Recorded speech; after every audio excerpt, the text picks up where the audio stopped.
기도로 한 주를 시작하는 우리 시작하시는 믿음의 백성들에게 하나님께서 가장 좋은 것으로 응답하여 주실 줄로 믿습니다.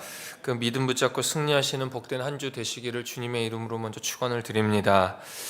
영상으로 예배하시는 분들에게도 동일한 은혜가 임할 줄로 믿습니다. 오늘 마태복음 20장 말씀을 통해 주여 눈뜨기를 원하나이다, 주여 눈뜨기를 원하나이다 라는 제목으로 말씀을 전하겠습니다. 요한복음을 제외한 마태, 마가, 누가복음을 공관복음서라고 이야기합니다. 한자로 함께 볼관을 써서 같은 관점으로 본 복음서다 이렇게 이야기합니다. 이 세 권, 마태, 마가, 누가 세 권은 유사점도 많고 같은 이벤트, 같은 성경상의 사건들을 여러 다른 관점으로 본 내용들이 많아서 공관복음서 이렇게 같이 묶어 부릅니다.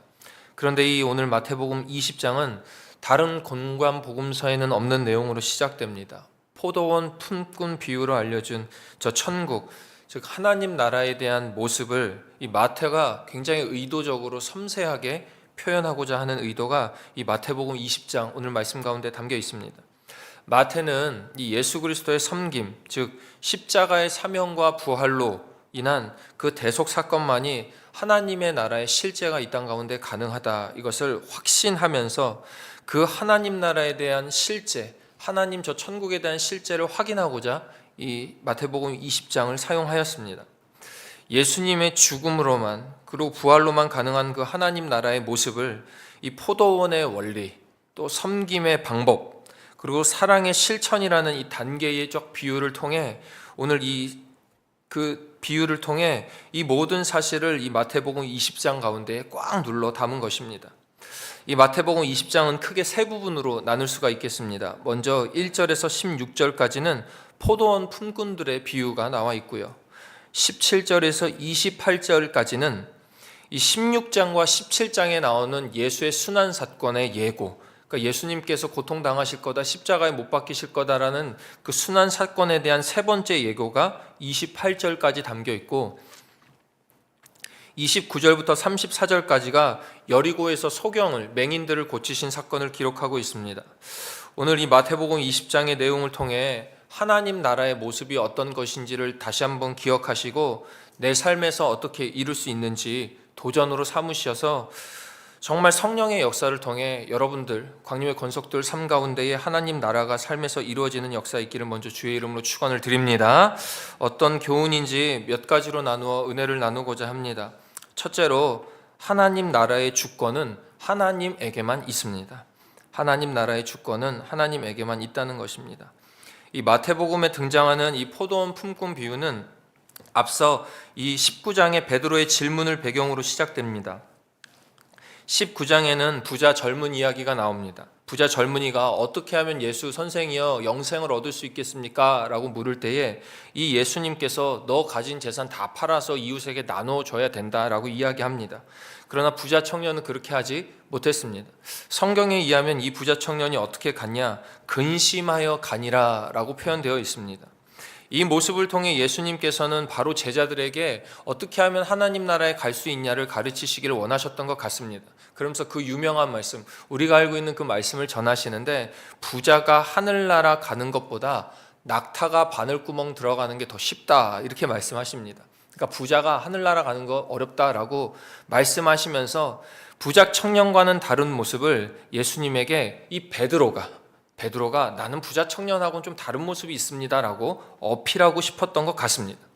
그러니까 19장 27절에 베드로가 이렇게 이야기합니다. 예수님께 보소서 우리가 모든 것을 버리고 주를 따랐는데 그런즉 우리가 무엇을 얻을 수 있겠습니까? 라고 이 베드로가 당돌하게 예수님께 묻더라 이겁니다. 이 질문으로만 보면 베드로 역시 부자 청년과 별로 다를 것이 없었습니다. 베드로 역시 무엇을 얻을 수 있을까? 예수를 믿을 때에 모든 것을 다 버리고 따랐는데, 직업도 버리고 고향도 버리고 따랐는데 그 하나님 나라를 바라보면서 예수님 따르면 무엇을 얻을 수 있습니까? 라고 묻더라 이것입니다.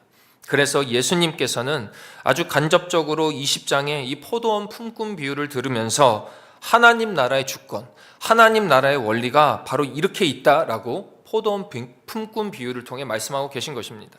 자, 여기서 포도원은 하나님 나라, 즉 천국을 이야기합니다. 때로는 교회, 완벽한 하나님 함께 하시는 교회, 하나님이 주인 되시는 나라를 의미하기도 합니다. 그리고 집주인, 포도원의 주인은 하나님, 그리고 품꾼은 우리 사람들을 의미하고 오늘 8절에 나오는 청지기는 예수 그리스도를 가리킵니다. 그러면 이 등장인물들 가지고 과연 예수님께서 무엇을 이야기하고 싶으셨을까? 사실 이 포도원 품꾼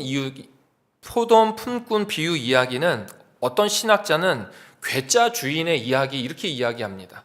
그러니까 괴짜 주인이 나와서 뭔가 나쁘게 딴지거는 것 같이 이렇게 이야기하고 있는 겁니다. 즉 정상적인 실제 경제 원리, 우리가 세상에서 이야기하는 경제 원리나 노동법에 의거해서 고용주, 주인의 어떤 그 권한을 내세우는 이야기가 아니라 괴짜 주인의 이야기를 담고 있다는 것입니다. 그런데 이 이야기의 초점은 명확합니다. 인간 세상에 사는 우리가 고용법도 노동법도 경제법도 다룰 수 없는 하나님의 관용과 하나님의 원리, 천국 원리를 이 마태복음 20장의 포도원 품꾼 비유에 담고 있다는 것입니다. 내용은 이렇습니다. 아침 6시에 포도원 주인이 일꾼들을 부르는데 아침부터 12시간을 일한 이 일꾼, 많이 일한 일꾼과 오후 5시부터 겨우 1시간을 일한 일꾼, 이렇게 두 부류를 나눕니다. 12시간을 일한 일꾼과 1시간을 일한 일꾼. 그렇게 되면 이 나라 법은, 이 나라 세상은 당연하게 12시간 일한 일꾼에게 더 품삯을 많이 주어야 합니다. 그런데 주인은, 이 포도원 주인은 12시간을 일한 일꾼과 1시간을 일한 일꾼에게 동일한 하루 일당인 하루 한 데나리온을 줍니다. 이 일당을 주니까 나중에 온 자, 즉 1시간 일한 자부터 주고 나니까, 1시간 일한 자부터 주고 나니까 그 다음에 온 자들이 기대하더라는 겁니다. 난 12시간을 일했는데 저 1시간 일한 사람 1개 줬으니 나는 조금 더 주겠지. 1시간 일한 나중 온 사람들이 한 데나리온씩 얻는 것을 본 먼저 온 자들은 더 많이 받을 것이라고 기대했는데 똑같이 주어지자 뭐라고 이야기하느냐? 그것이 11절 12절의 오늘 말씀입니다. 받은 후 집주인을 원망하여 이르되, 나중 온 이 사람들은 1시간밖에 일하지 아니하였는데 종일 수고하며 더위를 견딘 우리와 똑같이 받느냐 하며 주인을 원망하더라 이겁니다. 먼저 온 자들 역시 약속된 것을 받았음에도, 주인과 함께 약속된 계약된 것을 받았음에도 불구하고 주인을 원망하더라 이것입니다. 이에 주인이 이렇게 대답합니다. 13절입니다. 친구여, 내가 너한테 잘못한 것이 없노라. 네가 나와 한 데나리온의 약속을 하지 않았느냐? 네 것이나 갖고 가라. 나중 온 이 사람에게 너와 같이 주는 것이 나 주인의 뜻이니라. 이렇게 이야기합니다. 나 잘못 없다. 주인이 자기 것 가지고 자기의 뜻대로 했을 뿐이고 약속된 것을 주었으니까 약속을 지켰을 뿐만 아니라 오히려 조금밖에 일하지 않은 자들, 1시간밖에 일하지 않은 자들의 필요를 알고 그들의 필요를 채워주었다. 이렇게 주인은 이야기하고 있는 겁니다. 세상 논리, 세상 법, 노동법, 세상에 우리가 알고 있는 지식과는 다른 괴짜 주인의 뜻인 겁니다. 그러나 우리의 착각이 여기에 있습니다. 우리의 생각의 관습의 착각이 여기에 있다는 것입니다. 그리고 여기에 하나님 나라의 역전의 관용이 있습니다. 우리는 우리가 먼저 된 자, 우리가 하나님 나라를 위해 더 많이 일한 자라는 착각이 우리 가운데 있을 때가 있습니다. 나는 교회에 오래 다녔으니 하나님이 더 많이 축복 주시겠지. 나는 헌금을 더 많이 했으니 하나님이 더 사랑하시겠지. 교회 일 많이 하니까 하나님 나라에 더 높은 자리에 있겠지라는 착각이 우리 가운데 있다는 것입니다. 물론 고린도전서 3장 8절에는 각각 자기가 일한 대로 자기의 상을 받으리라는 말씀이 고린도전서 3장 가운데 약속되어져 있습니다. 상 주신다는 겁니다. 일한 대로 하나님 보상하여 주신다는 겁니다. 문제는 우리 자신이 하나님의 기준이 아닌 내 생각대로 그 기준을 정한다는 데 있습니다. 혹시나 이런 착각에 빠져 있는 우리에게 예수님이 이렇게 오늘 말씀하고 계시지 않을까? 15절입니다. 내 것을 가지고 내 뜻대로 할 것이 아니냐? 내가 선함으로 네가 악하게 보느냐? 누가 먼저 된 자이고 누가 나중된 자인가 생각하는 것은 내가 아니라, 내 관습의 생각이 아니라, 세상의 지혜가 아니라 하나님의 주권에 달려 있다는 것입니다. 하나님 나라의 주권은 하나님에게만 있듯이 하나님의 주권에는 그 누구도 의의를 제기할 수 없으며 오직 그 하나님 나라의 주권에 순종하는 길만이 구원을 받는 길임을 우리에게 다시금 이야기하고 있는 것입니다. 하나님 나라는 하나님께서 기꺼이 주실 사람에게 하나님의 뜻대로 부르심을 받은 자들이 누리는 나라고, 그래서 그 하나님의 주권에 순복하며 순종하며 나아갈 때에 주신 것, 그리고 그것을 우리는 은혜라고 부르는 것입니다. 사랑하신 여러분, 하나님의 나라의 원리는 결코 우리의 계산법이 아닙니다. 하나님 나라는 하나님의 원리로 작동되며 하나님의 뜻이 이루어지는 곳이 하나님 나라입니다. 우리의 얄팍한 세상적 계산법이 아닌 그 계산법에도 우리를 사랑하여 주시는 그 하나님의 강권적인 사랑과 주권적인 은혜가 부어지는 것이 하나님 나라라는 것을 기억하시며, 그 하나님 나라의 원리, 하나님께서 운영하시는 그 운영 방침을 기억하시면서 세상과 환경에서 하나님 주시는 은혜를 마음껏 누리시기를 주의 이름으로 축원합니다. 둘째로, 하나님 나라는 섬김으로만 세워집니다. 하나님 나라는 섬김으로만 세워집니다. 17절에서 19절까지는 예수님께서 자신의 죽음과 수난 그리고 부활을 예고하시는 세 번째 순환 예고가 기록되어 있습니다. 앞서 나온 순환 예고와는 달리 이곳에는 자신이 십자가에 못 박혀 죽으시는 그 과정을 조금 더 섬세하고 비교적 자세하게 말씀하고 계십니다. 바로 그 십자가의 날, 못 박히시는 날, 카이로스의 때가 다가오고 있다. 그리고 십자가에 못 박히신 후 3일 후에 부활할 것이다. 그러니까 제자들아 정신 차리고 준비해라를 강력하게 권면하고 계신 것입니다. 그리고 이어서 그와 함께 너희들이 주의해야 할 일이 있다 하며 내용을 가르치시는데, 오늘 이 17절 19절부터는 세베대의 아내가 예수님께 나와 일종의 요구, 요즘 말로 청탁을 합니다. 자신의 두 아들을 각각 주의 나라라는 곳이, 그 주의 나라가 세워지면 하나는 좌편에 하나는 우편에 앉혔으면 좋겠습니다 라고 청탁하고 있다라 이것입니다. 권력을 달라는 것입니다. 이 땅에 왕으로 오신 예수님께서 하나님 나라라는 나라를 이 땅 가운데 다시 세우실 때에 우리 아들들 그 자리 좀 달라고 이야기하고 있는 것입니다. 지금의 세상하고 별반 다를 바 없는 인간의 모습이자 생각입니다. 좋은 자리, 세상 왕의 자리, 권력의 자리, 힘의 자리에 우리 아들들 앉혀주십시오 하고 왕이 될 사람인 것 같은 그 예수 그리스도께 청탁하고 있는 것입니다. 그러나 예수님께서 이루고자 하시는 그 하나님 나라는 결코 그런 나라가 아니었습니다. 22절의 예수님의 표현처럼 너희는 너희가 구하는 것을 알지 못하는도다. 내가 마시려는 잔을 너희가 마셔야 수 있겠느냐라고 물으십니다. 27절에 으뜸이 되고자 하는 자는 너희의 종이 되어야 되는 나라였습니다. 사람의 생각과 사람의 계산법과 세상의 계산법과는 완전히 다른, 너희가 세상의 왕이 으뜸이 되고 싶으면 오히려 반대 종이 되어야 된다는 이 예수님의 말씀 앞에 세상과는 완전히 다른 역설이 있는 그 나라가 하나님 나라였습니다. 그러나 거기에는 값을 매길 수 없는 은혜가 있었는데, 그것이 저와 여러분이 경험한 구원의 은혜인 것입니다. 그러니까 28절에 인자가 온 것은 섬김을 받으려 함이 아니라 도리어 섬기려 하고 자기 목숨을 많은 사람의 대속물로 주려 함이니라. 예수님께서 이뤄가실 나라는 목숨 바쳐 이루실 나라였습니다. 세상 부귀영화가 아닌 하늘의 영생을 누리는 나라였습니다.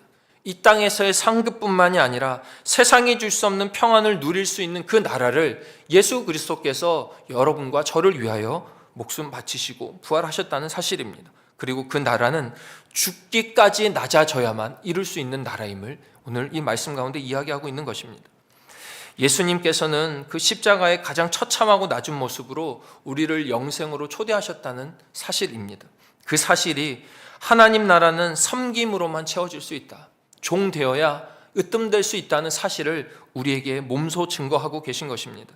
사랑하시는 여러분, 예수님의 이 섬김을 담는 것이 천국의 모습, 하나님 나라의 모습입니다. 하나님 나라가 우리 가운데에 펼쳐지기 위해서 예수님처럼 우리가 닮아야 되고, 우리 역시 섬기고 희생하고 헌신해야 한다는 것입니다. 그 믿음을 닮아가시는 여러분과 제가 되기를 주의 이름으로 축원을 드립니다. 끝으로 하나님 나라를 원하는 마음이 필요합니다. 하나님 나라를 원하는 간절함이 필요합니다. 내일 21장을 볼 텐데, 내일 21장에서는 예수님께서 드디어 예루살렘이라는 그 고통의 부활의 증거의 장소로 입장하십니다. 그 전에 마지막 내용이 오늘 29절부터 기록된 내용인데, 예수님께서 여리고를 떠나 그 예루살렘으로 향하실 때에 두 눈먼 맹인을 고치시는 장면입니다. 이 맹인들은 한 가지를 예수님께 요구했는데 다윗의 자손 예수여 우리를 불쌍히 여기소서라고 소리를 질렀습니다. 얼마나 힘든 상황이었겠습니까? 두 눈을 보지 못하는 그 맹인들 앞에 얼마나 예수님을 기다렸겠습니까? 그러면서 소리를 질러 다윗의 자손 예수여 내가 당신에 대한 이야기를 들었는데 드디어 당신 아니면 나를 구원해 주실 수 없는 분이 없다는 것을 내가 이제 깨달았습니다. 나를 불쌍히 여겨서 나 좀 구원해 주십시오. 나 좀 살려 주십시오라며 주위에서 많은 사람들이 꾸짖어도 아랑곳하지 않으면서 간절하게 예수님을 불렀습니다. 이번 아니면 더 이상 기회가 없겠다 할 정도로 우리를 불쌍히 여기소서 간구했습니다. 그래야 우리가 눈을 떠 하나님 나라를 볼 수 있다는 마음이 그들 가운데 있었습니다. 예수님이 오신다는 소식에 소리 지르며 달려나가 적극적인 믿음으로 응답하는 이들의 모습을 우리가 볼 수 있게 됩니다. 그때에 예수님께서 그들의 믿음과 행위를 보시고 눈을 뜨게 되는 축복과 하나님 나라를 보게 하셨다는 것. 사랑하시는 여러분, 우리 마음에 이 맹인의 간절함이 있는지 오늘 한번 점검해 보시기를 바랍니다. 우리 역시 맹인이었을 때에, 영적 맹인이었을 때의 간절함과 부르짖음을 가져 예수님을 찾았던 때가 있었을 것입니다. 그리고 그때 예수님 만나주셨고 이 새벽에 나와 주님 앞에 기도하는 여러분과 저의 모습 아닙니까? 그런데 우리 가운데 그 하나님 나라를 원하는 간절함이 지금 있습니까? 나를 만나주셨을 때에 그 간절히 부르짖었던 그때의 믿음, 그 옷깃이라도 붙잡을 수밖에 없는 절박한 믿음이 우리 가운데에 있냐는 것입니다. 그때에 그 절박함이 회복될 때에 하나님 나라를 구하며 나아간 이 맹인의 모습과 같이 우리 역시 하나님 나라를 간절히 바라며 나아가게 된다는 것입니다. 맹인은 결국 그 간절함으로 두 눈을 뜨는 축복을 받았습니다. 우리 역시, 여러분과 저 역시 우리 삶에 이 간절함을 회복하시면서 하나님 주시는 회복과 치유가 충만하는 축복이 있을 줄로 믿습니다. 그 믿음으로 오늘 하루 승리하시며 저 세상 나가 하나님 주신 열매를 마음껏 경험하시는 여러분과 제가 되기를 주의 이름으로 축원합니다. 자비하고 은혜로우신 하나님 아버지, 하나님의 주권을 믿는 믿음 갖게 하여 주시고 죽기까지 낮아지셨던 겸손과 섬김으로 오늘 하루를 견뎌내는 우리 모두가 되게 하여 주시옵소서.